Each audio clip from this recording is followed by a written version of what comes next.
Jaya Radha Madhava Kunja Bihari.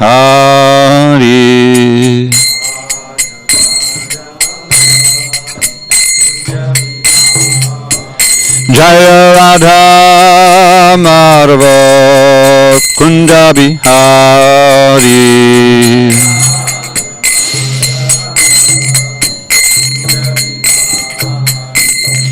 Gopijana Vallabha Girivaradhari.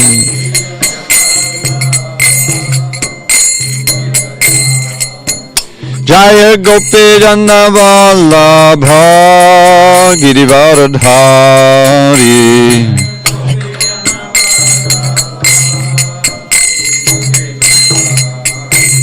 Yashodanandana Braja Jana Ranjana. Yashodanandana Braja Jana Ranjana.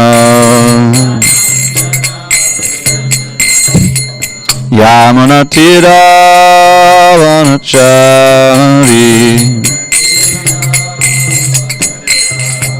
Yamuna Tira Vanachari. Jaya Radha Madhava Kunja Bihari.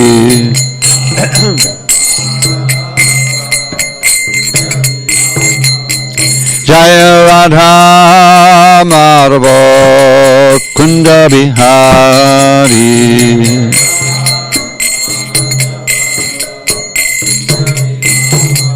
Jaya Radha Madhava Kunja Bihari.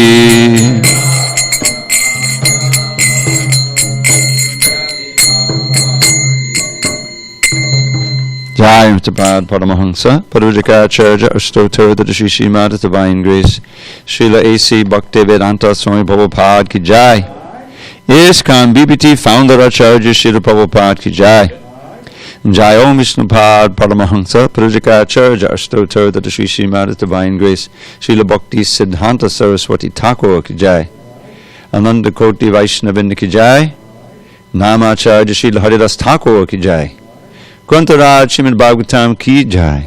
Samaveta Bhaktavinda Ki Jai. All glories to the assembled devotees. All glories to the assembled devotees. All glories to the assembled devotees. All glory to Shri Guru and Gauranga. Narayanam Namaskritya Narang Chaiv Narottamam Devim Saraswatim Vyasam Tato Jayamudiriet. Before reciting the Srimad Bhagavatam, which is our very means of conquest, we should offer our respectful obeisances unto Lord Narayan, the Supreme Personality of Godhead, unto Narayan Rishi, the supermost human being, unto Mother Saraswati, the goddess of learning, unto Srila Vyasadeva, the author, and unto Srila Prabhupada, the translator, commentator, and our spiritual master. Nashta Prayesha Bhadreshu Nityam Bhagavat Sevaya Bhagavat Yuttama Shloke Bhakti Bhavati Naishtiki. By regular attendance in classes on Srimad Bhagavatam and by rendering devotional service to the pure devotee, all that is inauspicious within the heart is destroyed almost to nil, and loving devotion to the Supreme Lord, who is glorified in transcendental songs, is established as an irrevocable fact. Om Namo Bhagavate Vasudevaya. Om Namo Bhagavate Vasudevaya. Om Namo Bhagavate Vasudevaya.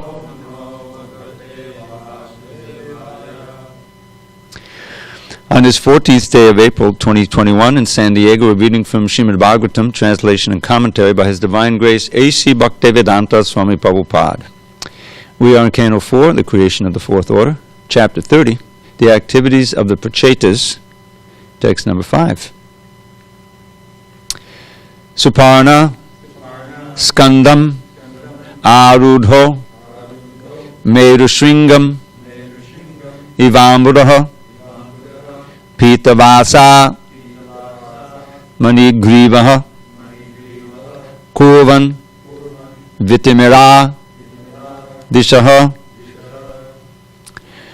Suparnaskandamaruddho Merushringamivambudaha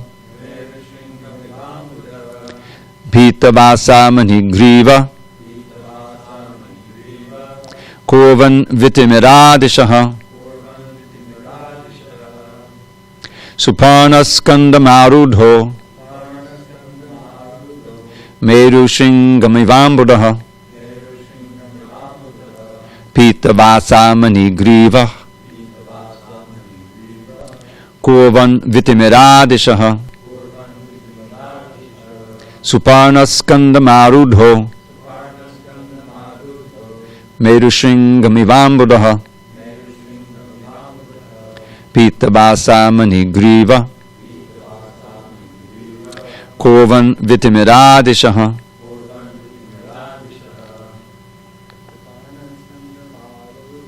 Suparnaskandamaruddho Merushringamivambudaha Pitavasa Manigriva Kurvan Vitimira Dishaha Suparnaskandamaruddho Merushringamivambudaha Pitavasa Manigriva Kurvan Vitimira Dishaha Suparnaskandamaruddho Merushringamivambudaha Pitavasa Manigriva Kurvan Vitimira Dishaha Suparnaskandamaruddho Merushringamivambudaha Pitavasa Manigriva Kurvan Vitimira Suparna of Garuda, the carrier of Lord Vishnu. Skandham, the shoulder. Arudaha, sitting on. Meru, of the mountain named Meru. Shringam, on the summit. Iva, like. Ambudaha, a cloud. Pitavasaha, wearing yellow garments. Manigrivaha, his neck decorated with the Kaustubha jewel. Kurvan, making. Vitimiraha, free from darkness. Dishaha, all directions. Translation: the personality of Godhead appearing on the shoulder of Garuda seemed like a cloud resting on the summit of the mountain known as Meru. The transcendental body of the personality of Godhead was covered by attractive yellow garments, and his neck was decorated with the jewel known as Kaustubha Mani. The bodily effulgence of the Lord dissipated all the darkness of the universe. Purport: as stated in the Chaitanya Charitamrita, Madhya 22:31, Krishna Surya Sama Maya Hoy Andhakar, Jahan Krishna Tahan Nahi Mayar Adhikar. The Lord is just like the effulgent sun. Consequently, whenever the Supreme Personality of Godhead is present, there cannot be darkness or ignorance. Actually, this dark universe is illuminated by the sun, but the sun and moon simply reflect the bodily effulgence of the Supreme Lord. In the Bhagavad Gita 7.8, the Lord says, Pabasmi Shashi Suryayo. I am the illuminating energy of both the sun and the moon. The conclusion is that the origin of all life is the bodily effulgence of the Supreme Personality of Godhead. This is also confirmed in the Brahma Samhita. Yasya prabhapa bhavato jagadanda koti. Being illuminated by the bodily effulgence of the Supreme Personality of Godhead, everything is freed from all darkness. Om Jnana Timirandasya Jnanandana Shalakaya Chakshu Unmidatam Mena Tasmai Shri Gurave Namaha. I was born in the darkness of ignorance, but my spiritual master Srila Prabhupada opened my eyes with the torchlight of knowledge. I offer humble obeisances unto him and all members of Sri Parampara. And that verse that I just chanted could be part of the class. Om Jnana Timirandasya. The whole theme here is the effulgence. This theme that Srila Prabhupada chose to emphasize is the bodily effulgence of the Lord dissipated all the darkness of the universe. So first, to set the scene, this is one of the many, many amazing things in our Shastra, which, you just, it's just another thing that I can't understand with my material mind and senses, and I have to believe it. Here's these Prachetas who've been in the water for 10,000 years, underwater, and chanting the song of Lord Shiva, which we heard about a few chapters, we were able to relish a few chapters ago. And after all that time, meanwhile, for a short time, in the beginning of that, after that, their father, Prachinabharahi, was enlightened by Narada Muni. 5 chapters of the allegory, there's 5 chapters there, this allegory of Puranjan. And at the end of the instruction, he took it all to heart, gave up his material involvement with all of these sacrifices, and he went to the forest and attained perfection there. So that's just like at the beginning of the whole 10,000 years. So this is a long time later. And after all this time, they get the fruit of their austerities, which is direct darshan of the Lord, which makes it all worthwhile. They say it's been worth it. And so we're going to hear some more about what happens then in the prayers they offer. But here, it's getting the first verse describing the Lord. We're going to learn he's carrying 8 arms with weapons, and he's on the shoulder of Garuda. And we're also going to learn that there's many other demigods there. And it's all going on underwater. And he's blessing them. And what Prabhupada is emphasizing here is coming from the last sentence. The bodily effulgence of the Lord dissipated all the darkness of the universe. So Prabhupada chose to quote this verse, which many of you know, hopefully, became the theme, became the motto of the Back to Godhead magazine to this very day. Prabhupada started at 1944, and he gave the translation to this verse. Krishna is like this, the sun. Maya is like great darkness wherever there is Krishna, and the darkness of nescience wherever there is Krishna, the son of Krishna. Then there cannot be any nescience or ignorance. So I'd like to also focus on that. First of all, in the 22nd chapter of the Madhya Lila, as Prabhupada, this verse is cited by Lord Chaitanya in his teaching to Sanatana Goswami. And I'd like to just read a little bit of this purport. It's a short purport Prabhupada gives. And the first thing he does, in the Srimad Bhagavatam, he says, 2.934, it is stated, Rite tam yat patiyeta na patiyeta chatmani tadvidyarapano mayam yata baso yata tamaha.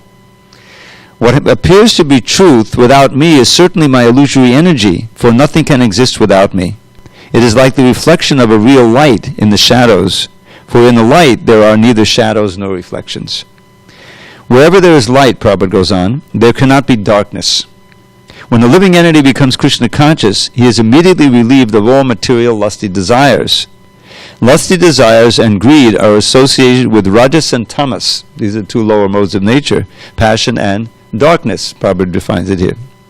When one becomes Krishna conscious, the modes of passion and darkness immediately vanish, and then the mode of goodness or sattva gun remains. When one is situated in the mode of goodness, he can make spiritual advancement and understand things clearly.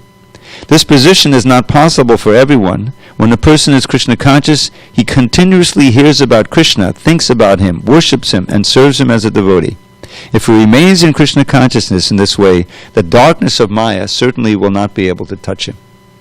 So, in one sense, the whole process of Krishna consciousness is coming out of the darkness that we've been in ever since we entered this material world. This material world, as Srila Prabhupada often points out, is intrinsically dark. we have artificial light coming from the sun and the moon, which is the reflection of Krishna's body. The Yasya Prabha Bhavato Jagadanda Koti, etc. The effulgence of Govinda's body is the Brahman effulgence, which is producing all of these planets and everything, and that's why the sun is reflecting that bodily effulgence of Krishna. And so this is what happens when we turn our backs on Krishna and come to this material world, is that we're covered. The covering is the covering of consciousness, forgetfulness. That's mentioned right in this Bhayam Dutiya Abhinaveshitak verse. You forget Vismriti, and your position becomes reversed. Instead of becoming a humble servant of the Lord, you'd be situated in your constitutional position, you try to become the master of the material energy. It's artificial, and therefore our efforts are always being frustrated, life after life. And how do we get out of it? We have to come back into the light. We have to turn back toward Krishna. And so that the Son of Krishna can purify all this darkness and bring us back to our natural state. So that's why even in any process, this word enlightenment is there. Enlightenment means to come out of the darkness with spiritual knowledge. It's not ordinary knowledge, it's spiritual knowledge. So Prabhupada goes on, it's a short paragraph here. Wherever there's light, there cannot be darkness. When the living entity becomes Krishna conscious, he's immediately relieved of all material lusty desires. Okay, we read that. So, back to the verse that we're reading today in the Bhagavatam. This appearance of Vishnu, or appearance of Krishna, when he appears to the devotee, this is the culmination of oftentimes great austerities and practices. I think we heard about Dhruva in the previous. Dhruva had a similar experience.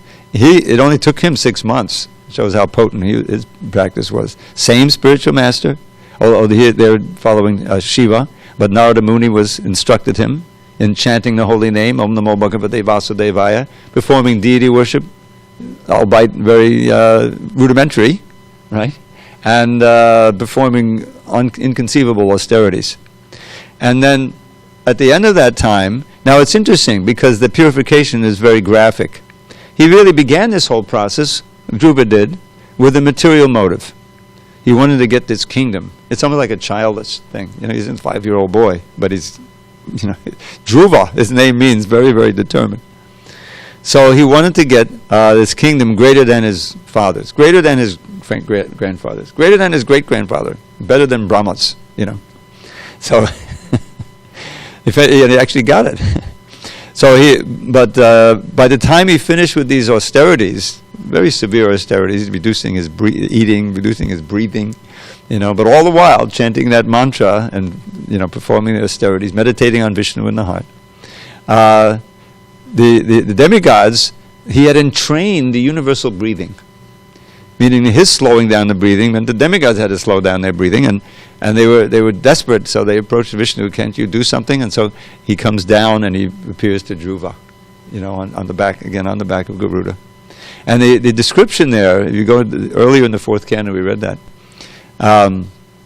He saw Vishnu and he became completely in ecstasy. And it appeared like with each of his senses, he was licking up the lotus feet of the Lord and swallowing them with his eyes, It was quite a description of ecstatic bliss he's experienced.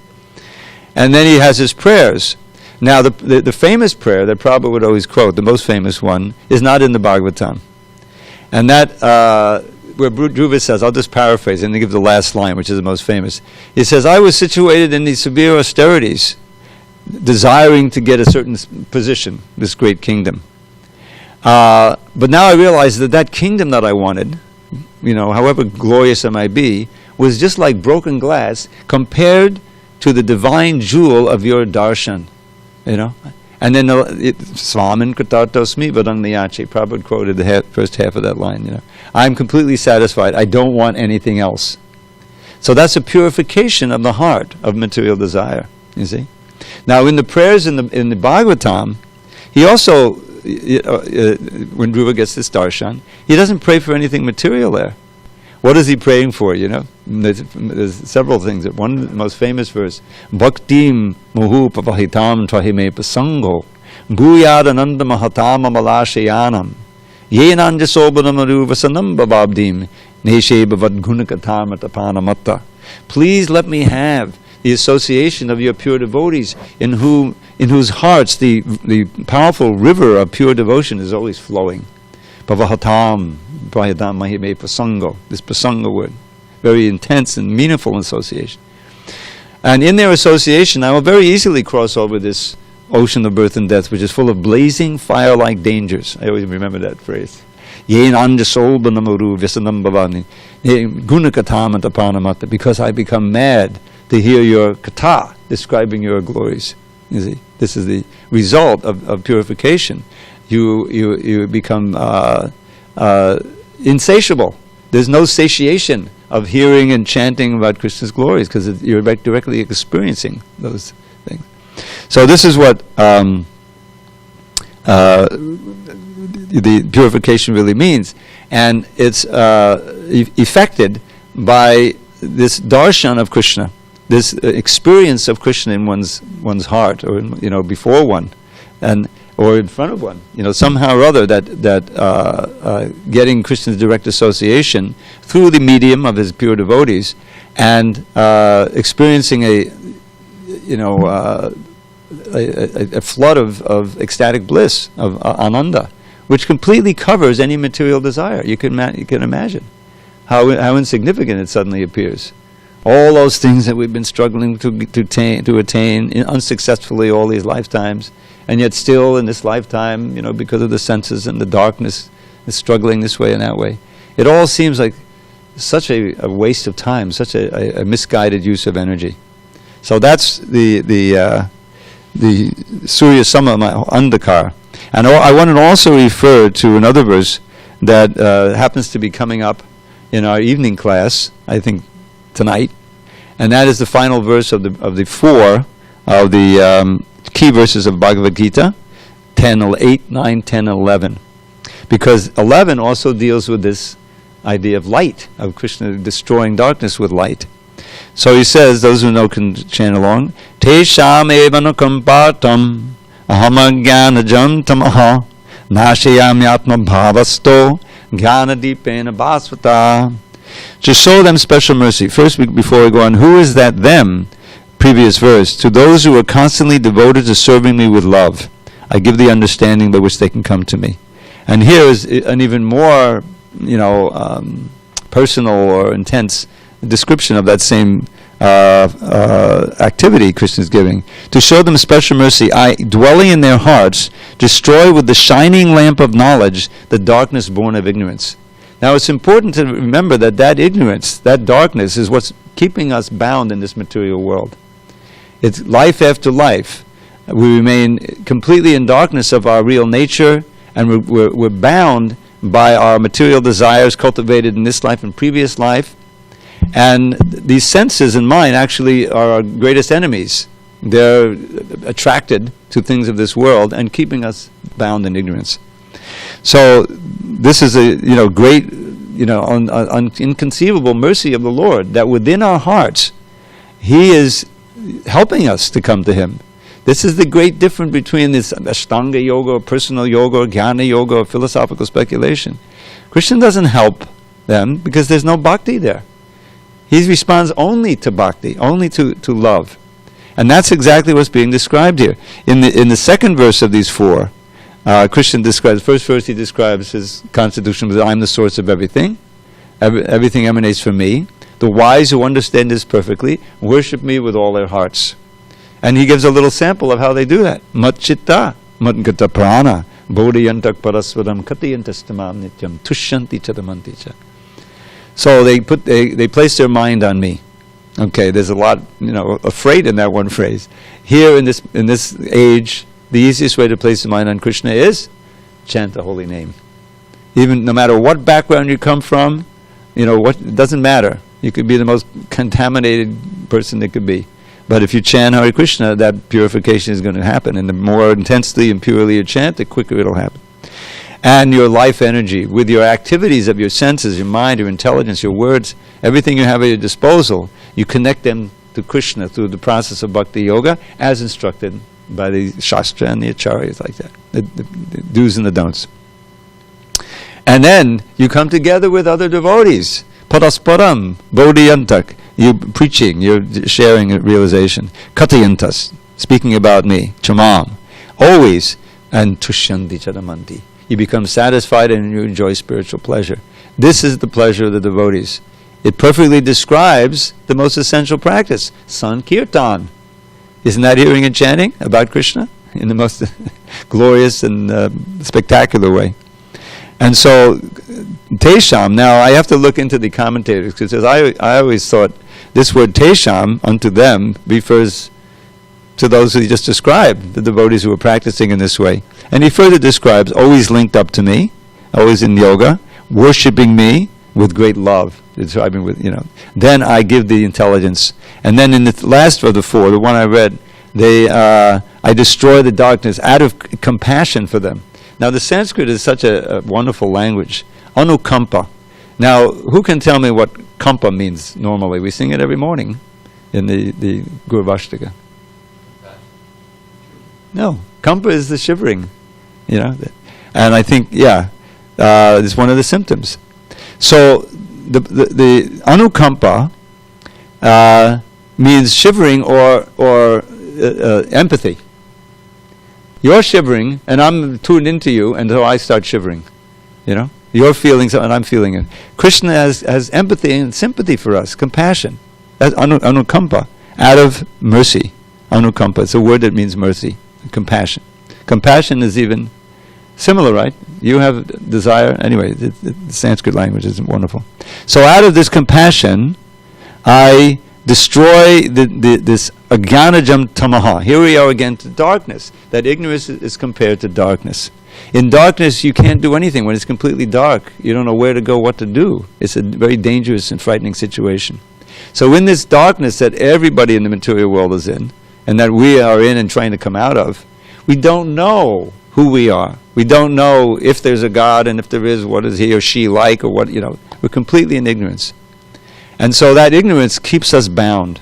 So here Krishna is liberating us here. Aham ajanadam nashiyami, I destroy it out of my compassion. Atma bhava sto, because I'm situated in their hearts with the lamp of knowledge. Here's the same theme of light. Jnanadipena bhasvata, glowing lamp. So Krishna is doing that from within the heart. And we also have some things to do. Attend Bhagavad Gita class, Bhagavatam class, study the books, discuss amongst each other, and don't expose ourselves to other things which are confusing us and covering us again. It's all based on the sound. It's all based on what we hear, what we read, what we say, what we write. I mean, that's a large part of where our consciousness is. What is education? There's a whole bunch of books to read, right? And you have to write papers, and you have to listen to the teacher. That's how you learn. But you can learn nonsense, or you can learn Krishna consciousness. So Krishna is, from within our heart, he's destroying, and he's giving us from outside. The Shastra, where did this Bhagavad Gita come from? Where did this Bhagavatam come from? It came from Krishna through his devotees. That's the key. We were discussing the Dashamula last night. Amnaya. How do we know all this stuff? Amnaya. Amnaya means the knowledge of the Shastra, revealed Shastra, which is spoken by Krishna, coming through the chain of realized devotees who are presenting it just for the understanding of the current populace. This is Prabhupada's identity. This is who he was. And so here we have, and that knowledge light is both coming internally and externally. What are these books? These books are manifestations of Krishna's words and Prabhupada's explanation. It's all amnaya. And so people are exposed to it, even in their dark condition, and if they have some receptivity, even a little bit, then the process starts and the enlightenment starts. And this is how most of the devotees who were sitting here became devotees, through Prabhupada's books. Or a representative who met them and spoke through, Prabhupada gave them a book, and like that. It's all the same light. So the speed with which this enlightenment takes place, that's up to us. How much we're willing, sincere in hearing and chanting, and it's been brought out about the key element is our chanting of rounds and chanting the holy name. How much we're focusing, how much we're actually hearing the name. The name is in itself, even without any understanding of meaning, if you just hear the sound will give you so much, everything was there through the sound. The enlightenment comes because it's Krishna himself. So, but it helps. It helps to read and hear and discuss and understand, and you strengthen the intelligence. What is concentration? My understanding is concentration is a function of the intelligence. The mind is ready to go here and there, anything it sees is attractive, So you have to take that mind and direct it with the strengthened intelligence. And that strengthening of the intelligence comes from what we're doing right now. Prabhupada was so adamant about setting up the classes, attending the classes, studying his books. He was the one who came up with the Bhakti Shastri and the whole thing, that studies systematically, have tests, degrees, so the devotees will feel inspired to study his books threadbare and know the philosophy. And then you can become a real agent for planting the seed of faith in others through intelligence, through the philosophical means, and through so many other means. When you really are, saturated with the philosophy and you're on fire. This is why the sannyasis are, they take sannyas, just preaching. Focus on that. There's a taste there.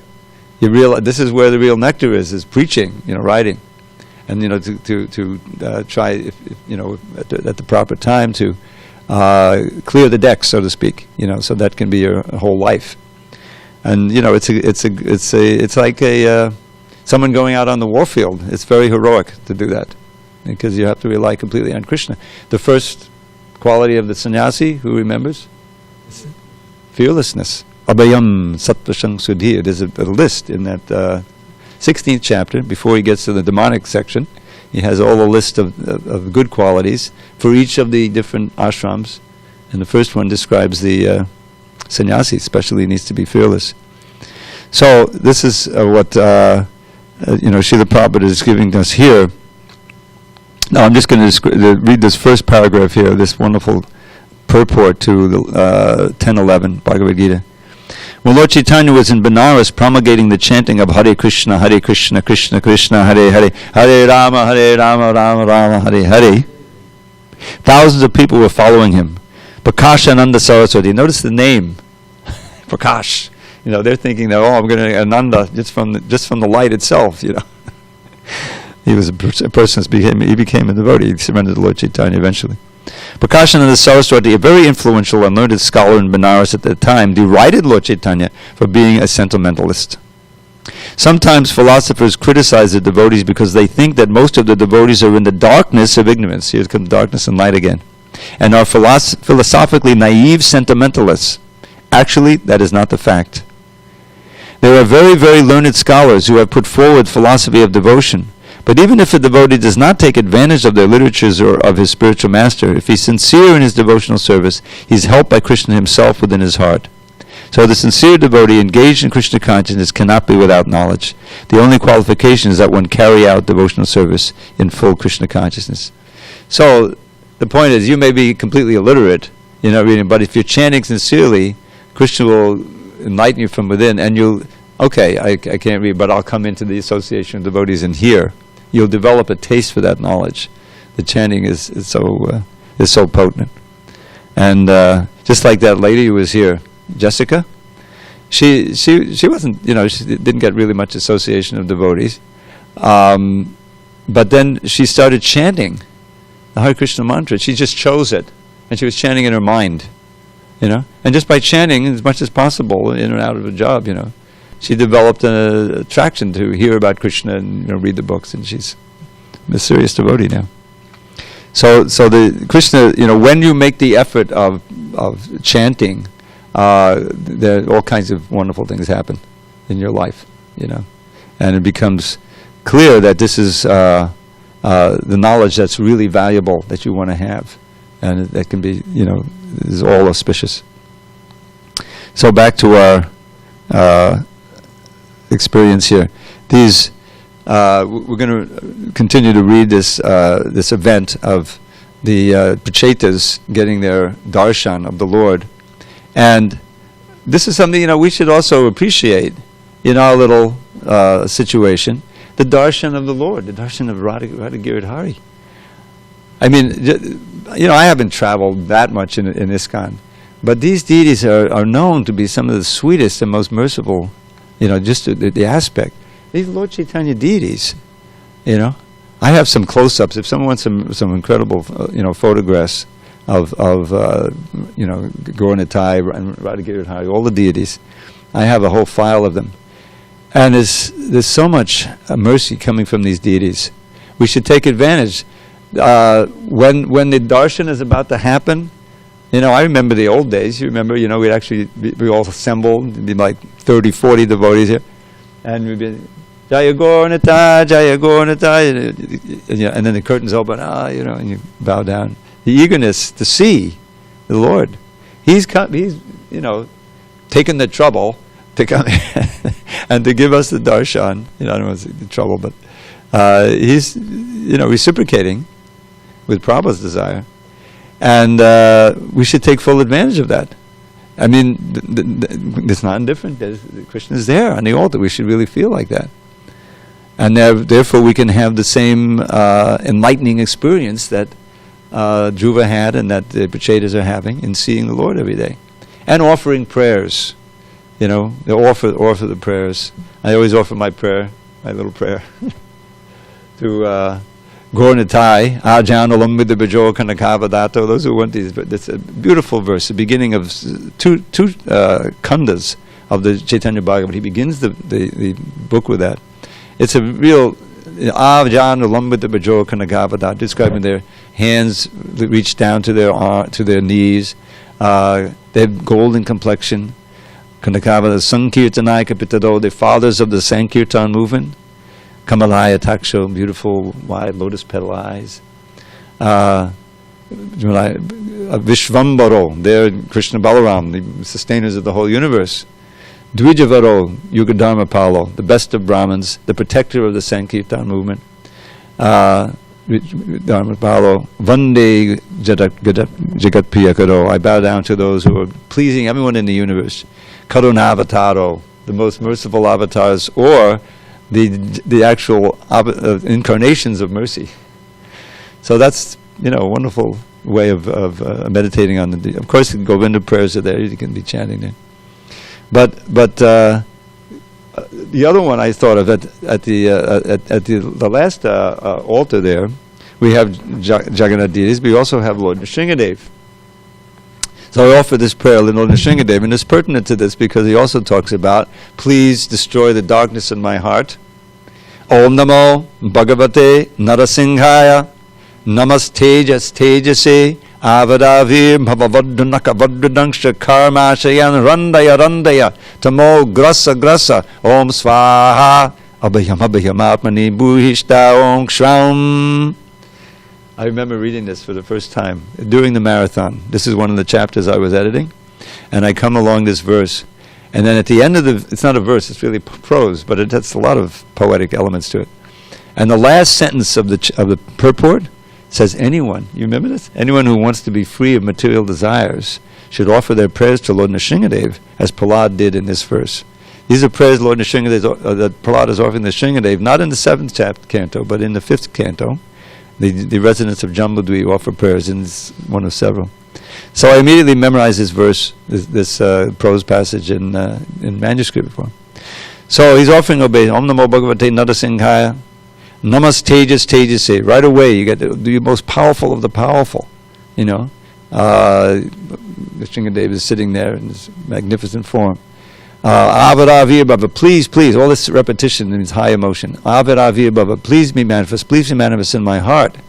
And with your thunderbolt-like teeth and claws, and tear apart the material desires in my heart. Vajranaka Vajradangsha Karmashayan means the aspiration for material happiness, for fruit of desire. Randaya.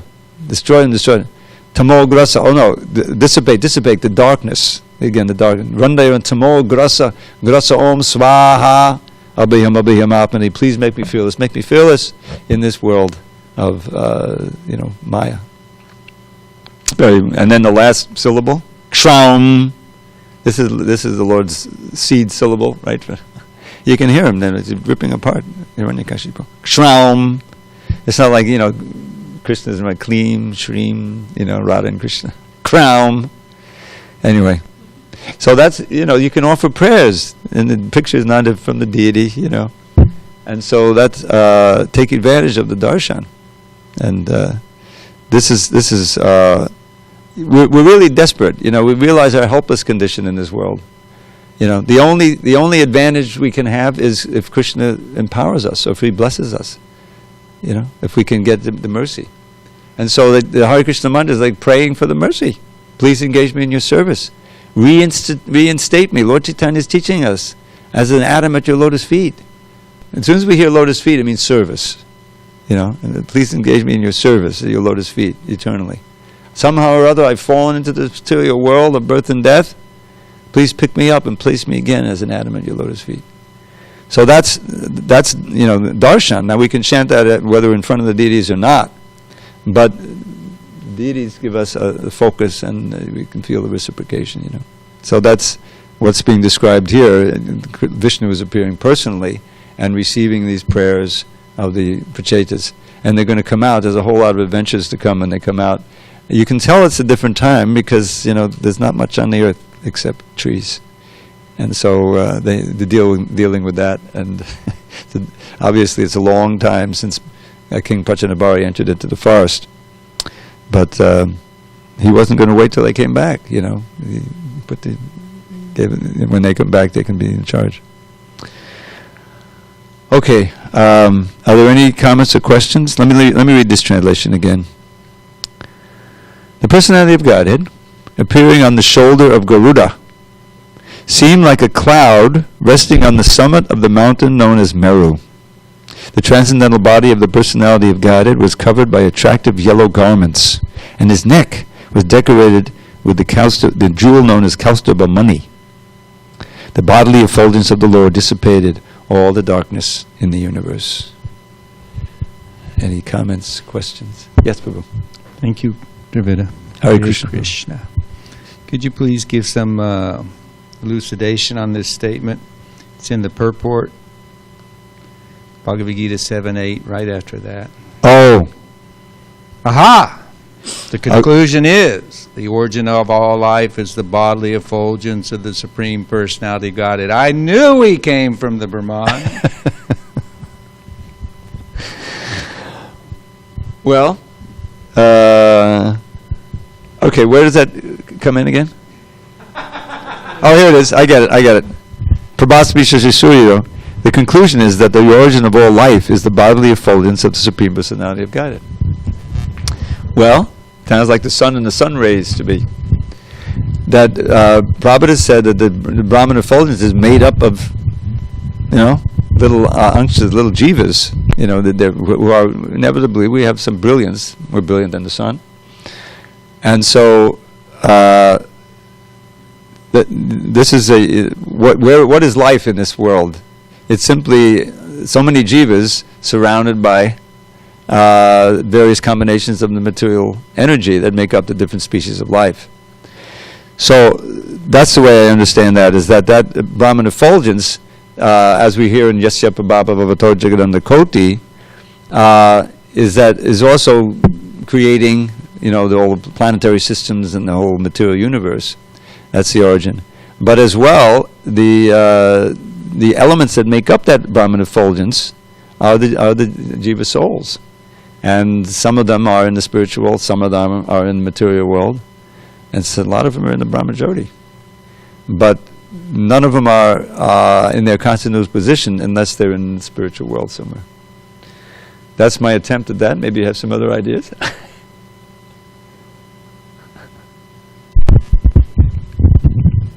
The tricky word is the origin. Yeah. So it has to be in relationship to the material world. Right. Because without the effulgence of the sun, there is no life in the anda, the universal egg. Yeah. So with light, then everything else can kickstart. So we aren't talking about the original origin, Okay. but Yasha Prabha, it's referring to the material creation, Okay. isn't it? I think you're right. Because we're as eternal as Krishna, so it doesn't make sense. You know, what's the origin of Krishna? There is none. He has an adi government. So we're also an adi. So thank you for that. That's a better explanation. I realize I don't really my understanding before this, or what I thought was my understanding, was that, so correct me if I'm wrong, I thought that the sun is a luminary, but then the moon also is a luminary. And so, like, in Bhagavad Gita somewhere Krishna is saying that too, that of all the luminaries, of all the stars on the moon. And so I thought that the way we see stars as being, a luminary, or, its own luminary, and giving off its own light, that the moon is also giving off its own light. And I thought that was stated somewhere, that it's not just that the moon reflects the sun's light, but the moon itself gives off light. But then I think also it's saying that the stars, everything is just reflecting the light of the Brahma Jyoti. Just like the moon. I mean, if you go to that purport in 1022, I think it is, in Nakshatrana Maham Shashi, that's what famous purport that was edited out, I mean, so that whole explanation Prabhupada gives there is that the stars, Nakshatranam, Prabhupada is taken to be stars, Aham Shashi. So of all the stars, I am the moon. And then Prabhupada, from that, he says, just as the moon reflects the light of the sun, similarly, all those stars, they're not separate suns. They're all moons. They're reflecting. And our first editor said, no one will accept that. That'll make us look like, we don't want so he just cut it out, famously. It was restored back in 83. So it's not what So the same there is that the moon does reflect the light of the sun. Prabhupada said that, many, many times, Okay. Because here it seems like, even in the purport, it seems like first it says, the sun and moon reflect the bodily effulgence of the Supreme. So in that case, even the sun doesn't give off its own light. Yeah. The moon's reflecting. Yeah. But then after that, saying that, Krishna saying he's the illuminating energy, which is different from even in Bhagavad Gita, where it says, I'm the light of the sun and the moon. Here it says, I'm the illuminating energy. Yeah, I think this, we have to kind of take the word reflect.